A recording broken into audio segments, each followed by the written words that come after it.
Hi everyone, today I will be showing you how to use Google Calendar in your classroom. So let's get right into it.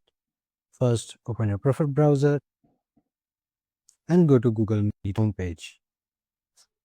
Once here, click on the new meeting page and start an instant meeting. Once it's on, here you can add your students and continue your class online. You can also schedule a meeting by adding it into Google Calendar. To do that, go to the Google Meet homepage and click on New Meeting, then Schedule in Google Calendar. On this page, just add the date and time for the meeting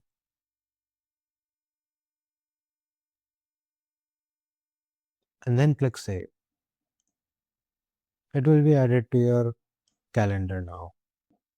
It will also show up on the Google Meet homepage.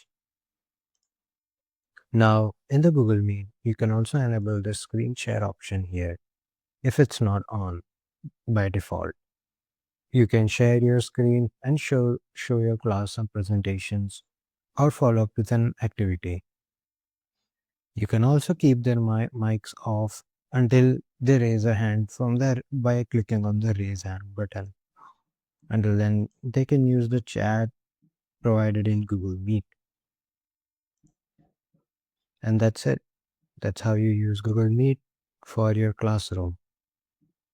Thank you for watching, and I hope this guide was helpful to you.